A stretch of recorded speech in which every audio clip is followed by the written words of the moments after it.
Olá, tudo bem? Espero que sim. Vamos para a nossa leitura bíblica? Livro de 2 Reis, capítulo 10. Jeú mata a família de Acabe. Acabe tinha 70 filhos que moravam na cidade de Samaria.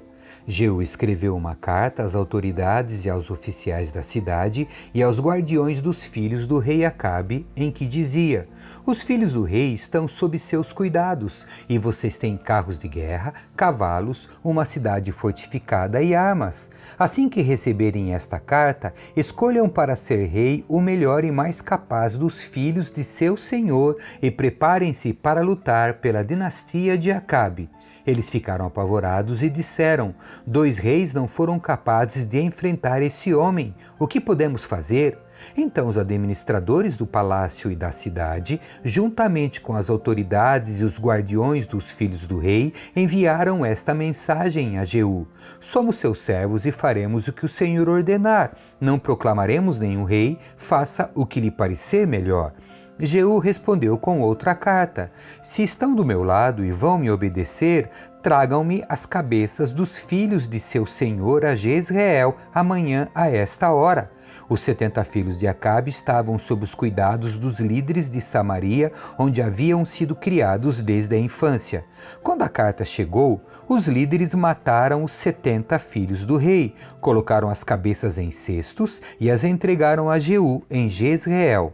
O mensageiro foi a Jeú e disse: eles trouxeram as cabeças dos filhos do rei. Então Jeú ordenou: façam com elas 2 montões junto ao portão da entrada da cidade e deixem que fiquem lá até amanhã cedo. Na manhã seguinte, ele saiu e se dirigiu à multidão que havia se reunido ali. Vocês não têm culpa, disse ele. Eu conspirei contra meu senhor e o matei, mas quem matou todos estes? Podem ter certeza de que a mensagem do Senhor a respeito da família de Acabe se cumprirá. O Senhor declarou por meio de seu servo Elias que isso aconteceria.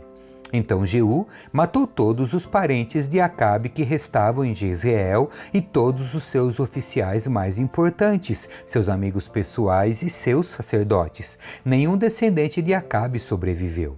Depois, Jeú partiu para Samaria. No caminho, em Bet-Equedes dos pastores, encontrou alguns parentes de Acasias, rei de Judá. Quem são vocês? Perguntou. Eles responderam: somos parentes do rei Acasias. Vamos visitar a família do rei Acabe e da rainha mãe. Prendam-nos vivos, ordenou Jeú a seus homens. Eles os capturaram, 42 pessoas ao todo, e os mataram junto ao poço de Bet-Equede. Nenhum deles escapou. Quando Jeú partiu dali, encontrou Jonadab, filho de Recabe, que vinha falar com ele. Depois de cumprimentá-lo, Jeú lhe disse: você é leal a mim como sou a você? Sim, eu sou, respondeu Jonadab. Então dê-me sua mão, disse Jeú. Jonadab estendeu a mão e Jeú o ajudou a subir a carruagem. E lhe disse: venha comigo e você verá a minha dedicação ao Senhor. Jonadab foi com ele. Quando Jeú chegou a Samaria, matou todos que restavam ali da família de Acabe, como o Senhor havia anunciado por meio de Elias. Jeú mata os sacerdotes de Baal. Jeú reuniu todo o povo da cidade e lhes disse: a adoração de Acabe a Baal não foi nada comparado ao modo como eu o adorarei. Portanto, convoquem todos os profetas e adoradores de Baal e reúnam todos os seus sacerdotes. Todos devem vir, pois vou oferecer um grande sacrifício a Baal. Quem não comparecer será morto. O plano astuto de Jeú, porém, era destruir todos os adoradores de Baal. Então Jeú ordenou: preparem uma reunião solene para prestar culto a Baal. A convocação foi feita e ele enviou mensageiros por todo Israel. Todos os adoradores de Baal vieram e ninguém faltou. Encheram o templo de Baal de uma extremidade à outra. Jeú instruiu o responsável pela sala de vestimentas: todos os adoradores de Baal devem usar estas roupas. E as roupas foram distribuídas. Em seguida, Jeú entrou no templo de Baal com Jonadab, filho de Recabe. Disse aos adoradores de Baal: certifiquem-se de que ninguém que adora o Senhor esteja aqui, mas somente aqueles que adoram Baal. Estavam todos dentro do templo para oferecer sacrifícios e holocaustos. Jeú havia colocado 80 homens do lado de fora do edifício e avisado: se deixarem alguém escapar, pagarão com a própria vida. Assim que Jeú terminou de oferecer o holocausto, deu ordem a seus guardas e oficiais: entrem e matem todos, não deixem ninguém escapar. Os guardas e os oficiais mataram todos e arrastaram os corpos para fora. Então os homens de Jeú entraram na câmara mais interna do templo de Baal. Levaram para fora a coluna sagrada usada no culto a Baal e a jogaram no fogo. Despedaçaram a coluna sagrada, demoliram o templo de Baal e o transformaram em banheiros públicos como é até hoje. Desse modo, Jeú destruiu todos os vestígios do culto a Baal em Israel. Contudo, não destruiu os bezerros de ouro em Betel e Dan, com os quais Jeroboão, filho de Nebate, havia levado Israel a pecar. Ainda assim, o Senhor disse a Jeú: você fez bem em seguir minhas instruções e destruir a família de Acabe. Por isso, seus descendentes serão reis de Israel até a 4ª geração. Mas Jeú não obedeceu de todo o coração à lei do Senhor, o Deus de Israel. Não se afastou dos pecados que Jeroboão havia levado Israel a cometer. A morte de Jeú. Naquele tempo, o Senhor começou a reduzir o território de Israel. O rei Azael conquistou várias regiões do reino. A leste do rio Jordão, incluindo toda a terra de Gileade, desde a cidade de Aroer, perto do vale de Arnon, até Gileade e Bazã ao norte. Os demais acontecimentos do reinado de Jeú, tudo o que ele fez e a extensão de seu poder estão registrados no livro da história dos reis de Israel. Quando Jeú morreu e se reuniu a seus antepassados, foi sepultado em Samaria. Seu filho Jeoacás foi seu sucessor. Ao todo, Jeú reinou por 28 anos sobre Israel em Samaria. Capítulo 11. A rainha Atalia reina em Judá. Quando Atalia, mãe de Acasias, rei de Judá, soube que seu filho estava morto, começou a exterminar o restante da família real. Mas Jeozeba, filha do rei Jeorão e irmã de Acasias, pegou Joás, o filho mais pequeno de Acasias, dentre os outros filhos do rei que estavam para ser mortos, e o colocou com sua ama num quarto para escondê-los de Atalia. Assim, a criança não foi morta. Joás ficou escondido no templo do Senhor durante 6 anos, enquanto Atalia governava o país. Rebelião contra Atalia. No 7º ano do reinado de Atalia, o sacerdote Joiada mandou chamar ao templo do Senhor os comandantes dos mercenários cários e dos guardas do palácio. Firmou com eles um pacto solene e os fez jurar lealdade ali no templo do Senhor. Então lhes mostrou o filho do rei. Disse-lhes: vocês devem fazer o seguinte: 1/3 parte dos que entrarem em serviço no sábado ficará de guarda no palácio real. Outra 1/3 parte ficará de guarda na porta de Sur, e a última 1/3 parte ficará na porta atrás dos outros guardas do palácio. Esses 3 grupos vigiarão o palácio. As outras 2 companhias, que não estiverem em serviço no sábado, guardarão o rei no templo do Senhor. Posicionem-se em volta do rei, de armas na mão. Matem qualquer pessoa que tentar romper a defesa. Permaneçam com o rei aonde ele for. Os comandantes fizeram tudo que o sacerdote Joiada ordenou. Cada um levou seus oficiais ao sacerdote Joiada, tanto os que iam entrar em serviço naquele sábado como os que iam sair. O sacerdote lhes forneceu lanças e escudos que haviam pertencido ao rei Davi e que estavam guardados no templo do Senhor.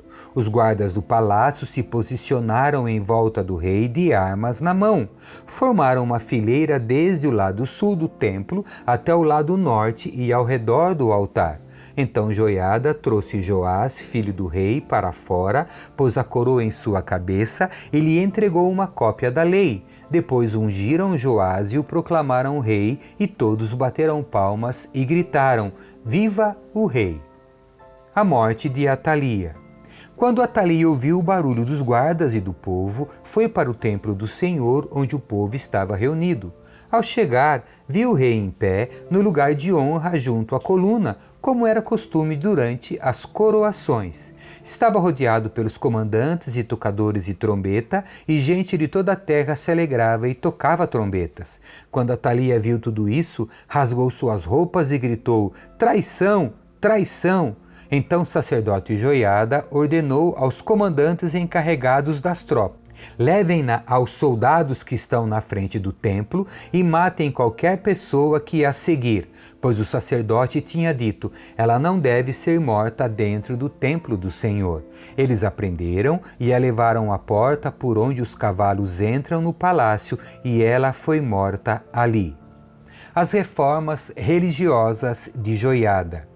Joiada fez uma aliança entre o Senhor, o rei e o povo, estabelecendo que eles seriam o povo do Senhor. Também firmou uma aliança entre o rei e o povo.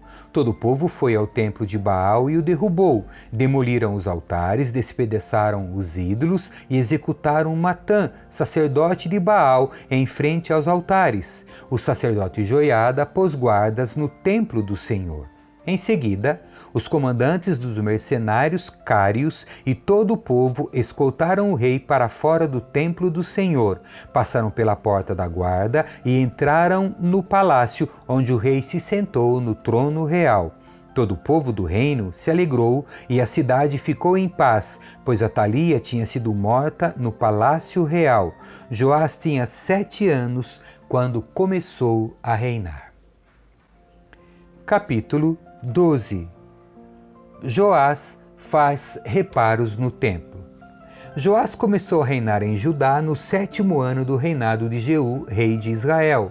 Reinou em Jerusalém por 40 anos. Sua mãe se chamava Zíbia e era de Berseba. Durante toda a vida, Joás fez o que era certo aos olhos do Senhor, como o sacerdote Joiada o orientava. Mesmo assim, não destruiu os santuários idólatras, e o povo continuou a oferecer sacrifícios e a queimar incenso nesses lugares.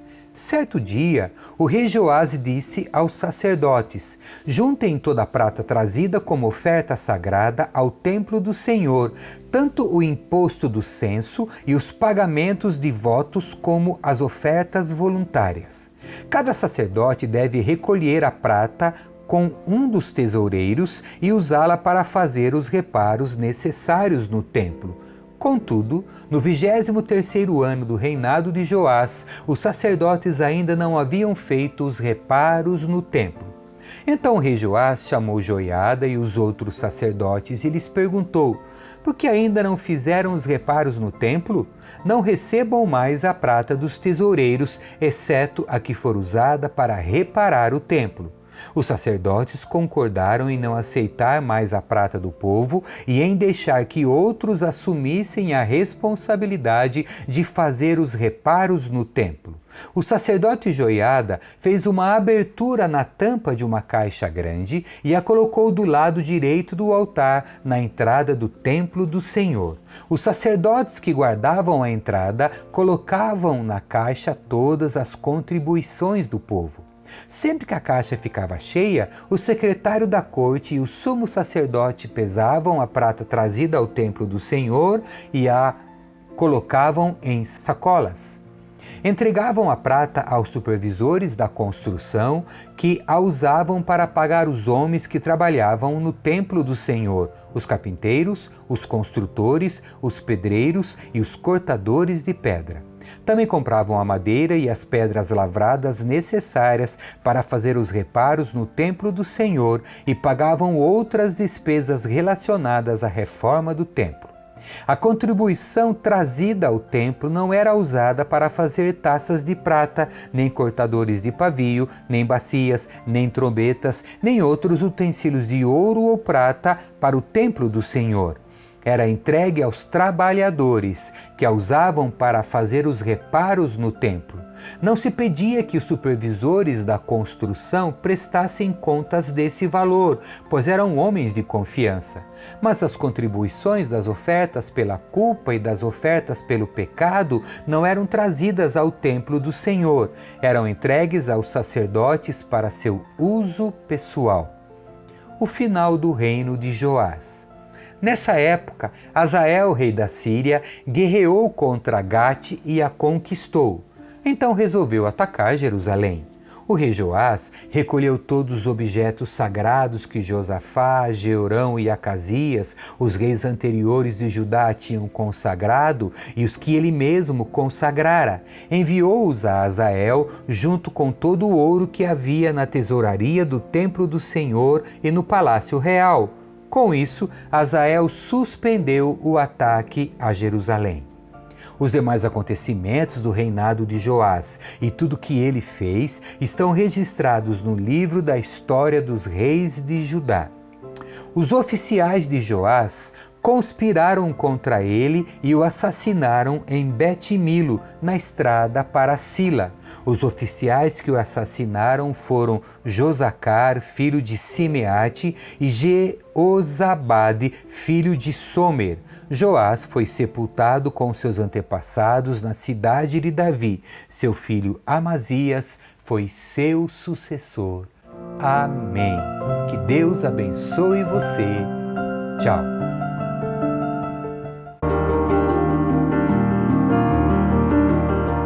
Escrevi o primeiro livro, ó Teófilo, relatando todas as coisas que Jesus fez e ensinou,